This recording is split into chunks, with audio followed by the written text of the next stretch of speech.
Espírito Santo. Enchei os corações dos vossos fiéis e acendei neles o fogo do vosso amor. Enviai o vosso Espírito, e tudo será criado, e renovareis a face da terra. Oremos. Deus, que instruístes os corações dos vossos fiéis com a luz do Espírito Santo, fazei que apreciemos retamente todas as coisas segundo o mesmo Espírito e gozemos sempre da sua consolação. Por Cristo, Senhor nosso. Amém. Vamos agora apresentar os sacramentos da Igreja, que são o lugar concreto onde o amor de Deus se torna sinal e o homem responde, assumindo sempre um compromisso de vivência cristã. Antes, porém, de apresentarmos cada sacramento, vamos explicar o que é um sacramento. Toda a comunicação humana, isto é, todo diálogo que se estabelece entre pessoas e grupos, se faz através de sinais, que podem tanto ser naturais como convencionais. Os sinais naturais são aqueles que comunicam alguma coisa por sua própria natureza, como, por exemplo, a fumaça. Quando vemos a fumaça saindo de algum lugar, sabemos imediatamente que há fogo. Mas para a comunicação entre pessoas, igualmente importantes são os sinais convencionais. Esses, muito mais numerosos que os sinais naturais, fazem parte de todas as situações da vida. São a língua que falamos e escrevemos, a linguagem científica, os sinais de trânsito, os regulamentos, gestos ou palavras, tudo pode ter um significado convencional. A comunicação é, assim, um processo formado de elementos simbólicos, sinais naturais e sinais convencionais, numa evolução lenta da experiência ou do conhecimento. O Catecismo da Igreja Católica define os sacramentos como sinais. São sinais eficazes da graça, instituídos por Jesus Cristo e confiados à Igreja, através dos quais nos é dispensada a vida divina. Uma palavra-chave de sacramento é, portanto, sinal. Os sacramentos são sinais visíveis, naturais e convencionais, instituídos por Jesus Cristo, que produzem a graça invisível de Deus. Dois elementos são essenciais, portanto, para a compreensão do que é sacramento: sinal visível e graça invisível. O sacramento é um momento especial em que Deus comunica sua graça para nós. O ritual de um sacramento conjuga uma série de sinais naturais e convencionais num todo simbólico, que envolve gestos, palavras, sons, num ambiente físico e psicológico próprio.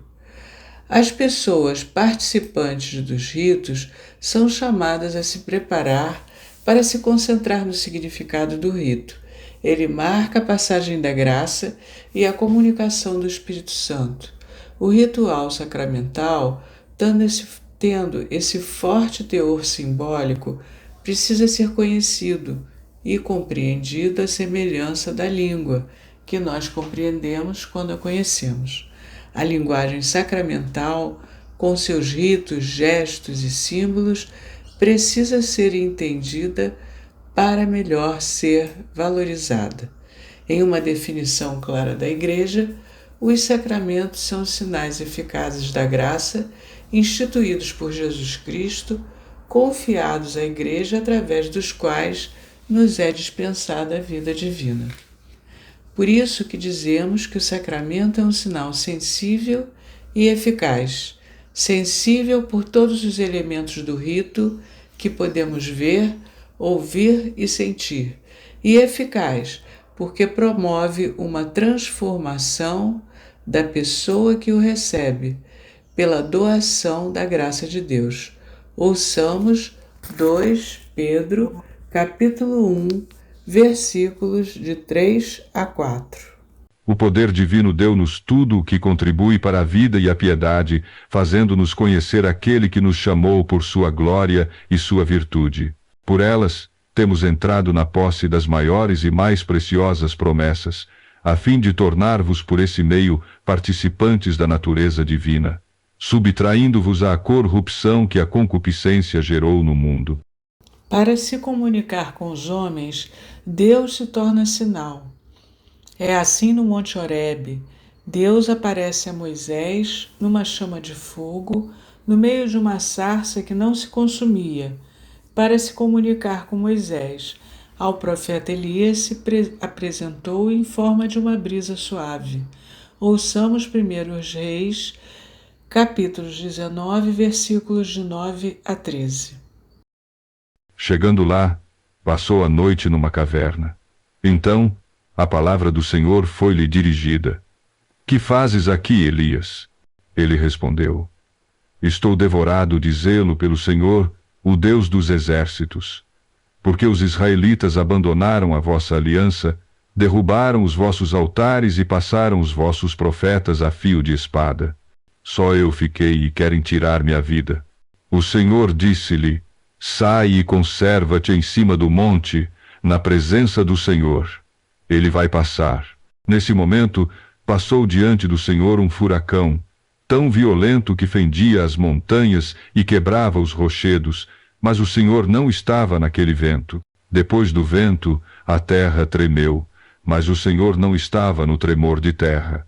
Passado o tremor de terra, acendeu-se um fogo, mas o Senhor não estava no fogo. Depois do fogo, ouviu-se o murmúrio de uma brisa ligeira. Tendo Elias ouvido isso, cobriu o rosto com o manto, saiu e pôs-se à entrada da caverna. Uma voz disse-lhe: Que fazes aqui, Elias? São muitos os relatos no Antigo Testamento nos quais Deus aparece em forma de um sinal, mas a comunicação mais perfeita de Deus foi através de Jesus Cristo, que se tornou um sinal visível do Deus invisível, como diz a carta aos Hebreus, em seu capítulo 1, versículos de 1 a 4.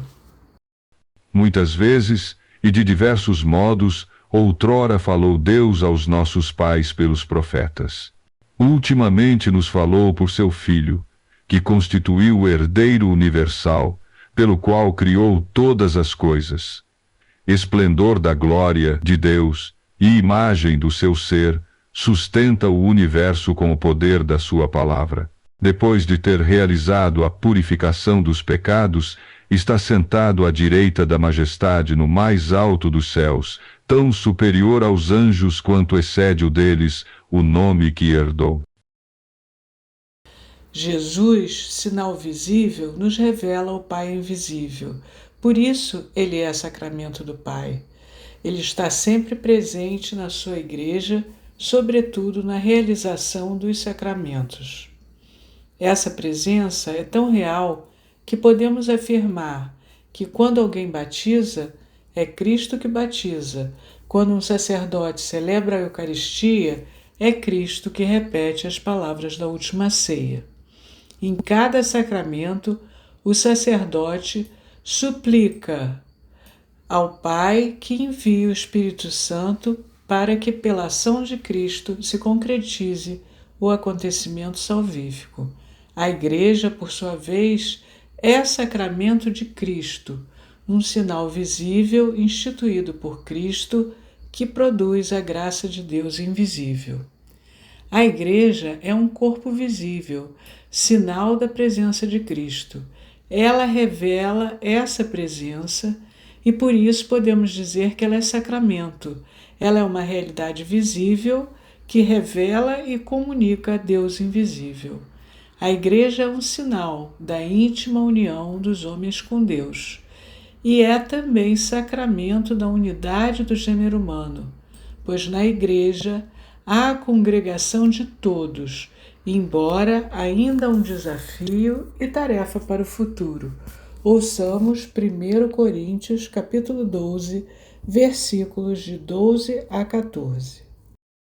Porque, como o corpo é um todo com muitos membros, e todos os membros do corpo, embora muitos, formam um só corpo, assim também é Cristo. Em um só Espírito fomos batizados todos nós, para formar um só corpo, judeus ou gregos, escravos ou livres, e todos fomos impregnados do mesmo Espírito. Assim, o corpo não consiste em um só membro, mas em muitos. Toda a vida litúrgica da Igreja gravita em torno do sacrifício eucarístico e dos sacramentos. Há na Igreja 7 sacramentos, são eles: o batismo, a Eucaristia, a reconciliação, a confirmação, o matrimônio, a ordem e a unção dos enfermos.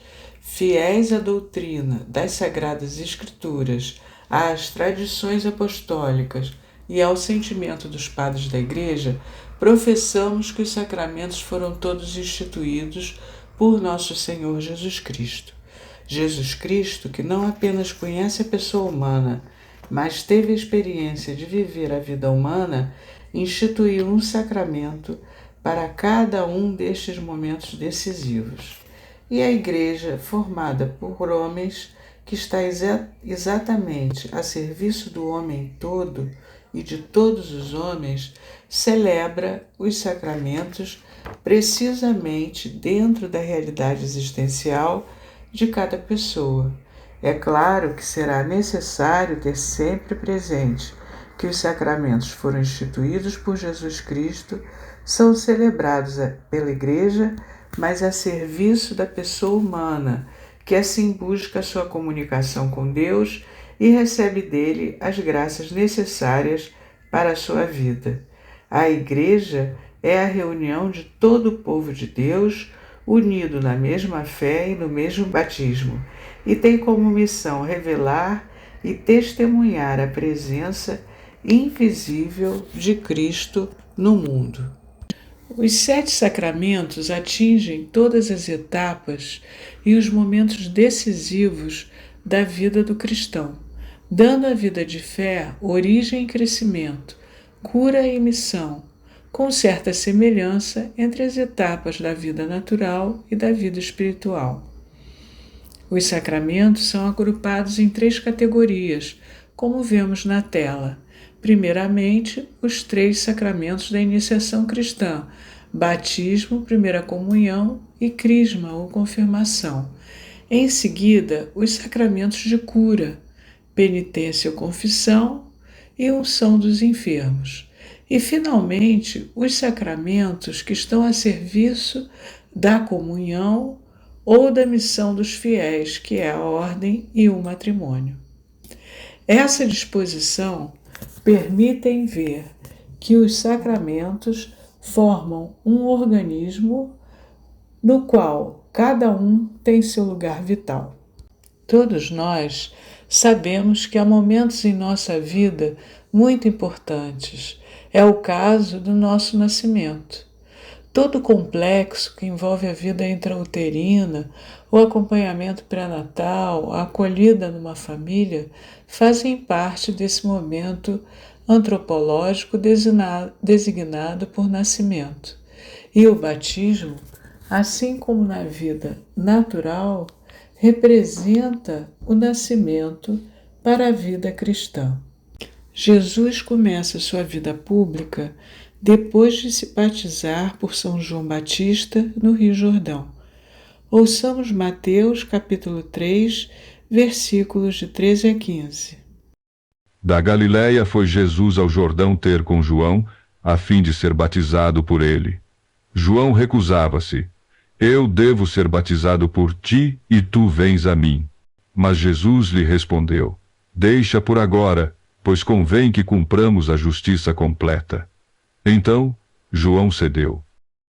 O Espírito desce sobre Jesus e o Pai manifesta Jesus como seu Filho amado, como nos relata Mateus em seu capítulo 3, versículos de 16 a 17. Depois que Jesus foi batizado, saiu logo da água. Eis que os céus se abriram e viu descer sobre ele, em forma de pomba, o Espírito de Deus. E do céu baixou uma voz: Eis meu Filho muito amado, em quem ponho minha afeição. Depois de sua ressurreição, Jesus confere a missão de batizar aos apóstolos. Ouçamos Mateus, em seu capítulo 28, versículos de 19 a 20. Ide, pois, e ensinai a todas as nações, batizai-as em nome do Pai, do Filho e do Espírito Santo. Ensinai-as a observar tudo o que vos prescrevi. Eis que estou convosco todos os dias, até o fim do mundo. O batismo, como já vimos, faz parte dos sacramentos da iniciação cristã. Ao lado da confirmação e da Eucaristia, ele coloca os fundamentos de toda a vida cristã. Toda a teologia do batismo gira em torno da ideia-chave da vida nova, do novo nascimento gerado na água do batismo, início da vida cristã. O batismo é sempre o primeiro sacramento que se recebe, e o seu símbolo central, ou sinal sensível principal, é a água como símbolo da vida, um conteúdo simbólico de íntima ligação com a vida. O ideal seria sempre o batismo de adultos, onde então o recém-batizado poderia trabalhar a sua fé e o desenvolvimento de sua vida cristã. Mas a Igreja batiza crianças, na esperança de que os pais e padrinhos assegurem o crescimento normal da fé e a participação na vida comunitária. A palavra batismo vem da palavra grega baptizem, que significa mergulhar. Na Igreja primitiva, quando os batizados eram celebrados na noite de Páscoa, havia o mergulho na água, simbolizando e realizando o nascimento a partir da água e do Espírito Santo. E os novos cristãos ainda recebiam uma veste branca que usavam durante uma semana para significar a vida nova que estava iniciando, a vida cristã. Ouçamos a resposta de Jesus a Nicodemos quando este lhe perguntou como poderia alguém nascer para uma vida nova se já era velho.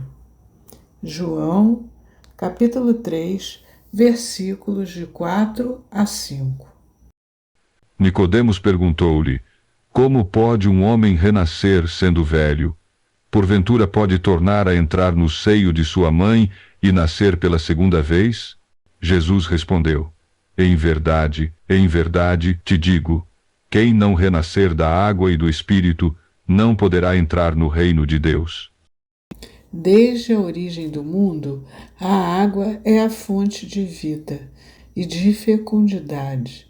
Assim, a Igreja vê desde a criação uma prefiguração da salvação pelo batismo nos grandes acontecimentos da história da salvação, como, por exemplo, a travessia do Jordão, pela qual o povo de Deus recebe o tom da terra prometida, a descendência de Abraão. Segundo o apóstolo São Paulo, pelo batismo, o crente comunga na morte de Cristo, é sepultado e ressuscita com ele. Ouçamos Romanos, capítulo 6, versículos de 3 a 4. Ou ignorais que todos os que fomos batizados em Jesus Cristo, fomos batizados na sua morte? Fomos, pois, sepultados com ele na sua morte pelo batismo, para que, como Cristo ressurgiu dos mortos pela glória do Pai, assim nós também vivamos uma vida nova. Imergir, portanto, significa morrer para o pecado e emergir, vir à tona, para a vida nova. Os diferentes efeitos do batismo são significados principalmente pelo mergulho na água. A partir do mergulho na água, ou atualmente ao derramar a água sobre a cabeça do catecúmeno com a invocação da Santíssima Trindade, o batismo se realiza e o batizado renasce para uma vida nova, um filho adotivo de Deus que se torna participante da natureza divina, membro de Cristo e co-herdeiro com ele. A Santíssima Trindade dá ao batizado a graça santificante, a graça da justificação, a qual torna-o capaz de crer em Deus por meio das virtudes teologais. Concede-lhe o poder de viver e agir sob a moção do Espírito Santo e por seus dons, e permite-lhe crescer no bem pelas virtudes morais. Ouçamos 2 Coríntios, capítulo 5, versículo 17. Todo aquele que está em Cristo é uma nova criatura. Passou o que era velho, eis que tudo se fez novo. Em toda celebração de um sacramento, são essenciais os sinais visíveis.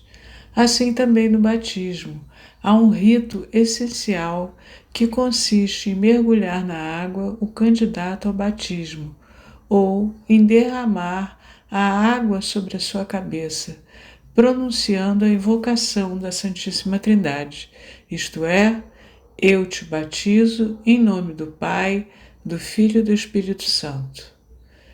E sinais rituais, como a unção com óleo, a vela e a veste branca.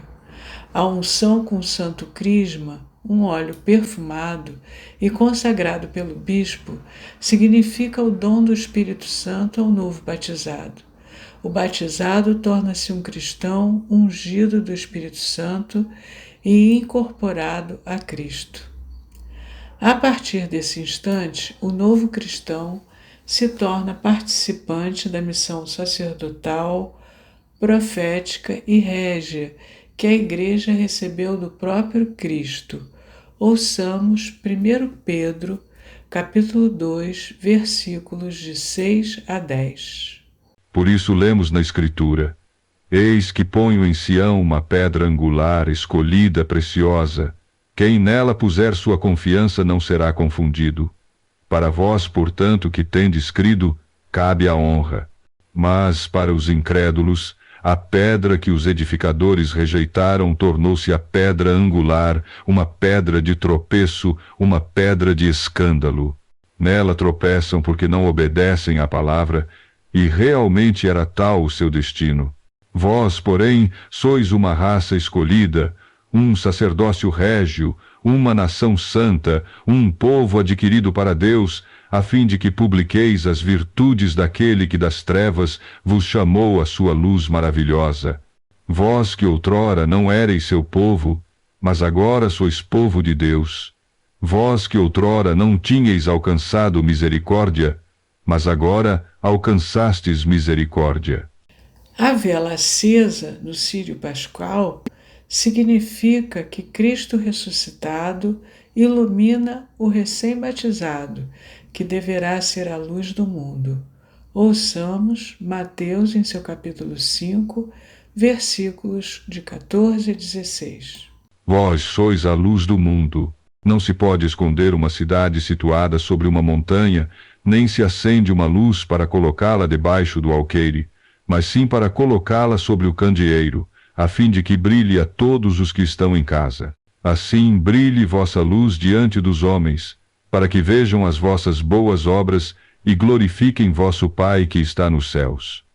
A veste branca simboliza que o batizado se vestiu de Cristo, o que equivale a dizer que ressuscitou com Cristo. Como já dissemos, na igreja primitiva, os novos cristãos recebiam uma veste branca que significava a vida nova que se iniciava. Pelo batismo, todos os pecados são perdoados, por isso ele transforma o fiel numa criatura nova. É um novo nascimento, um nascimento espiritual. O fruto do batismo, ou graça batismal, é, portanto, uma realidade rica que comporta o perdão do pecado original e de todos os pecados pessoais, o nascimento para a vida nova, pelo qual o homem se torna filho adotivo do Pai, membro do corpo de Cristo e templo do Espírito Santo. O batismo sela o cristão com um sinal indelével de sua pertença a Cristo. Pecado algum apaga esta marca. Dado uma vez por todas, o batismo não pode ser reiterado. Incorporados à Igreja pelo batismo, os fiéis receberam o caráter sacramental que os consagra para o culto religioso cristão. O selo batismal capacita e compromete os cristãos a servirem a Deus em uma participação ativa na sagrada liturgia e a exercerem seu sacerdócio batismal pelo testemunho de uma vida santa e de uma caridade eficaz. O ministro do batismo é o bispo, o sacerdote ou o diácono. Mas em caso de necessidade, na doença ou na guerra, qualquer pessoa pode batizar, desde que tenha a intenção de fazer o que a Igreja faz, e que nessa hora faça o rito essencial, isto é, que derrame a água sobre a cabeça da pessoa ou da criança que será batizada, dizendo: Eu te batizo em nome do Pai, do Filho e do Espírito Santo. E nesses casos, superada a doença ou o perigo eminente, o batizado será levado à igreja, onde então se complementará o rito batismal.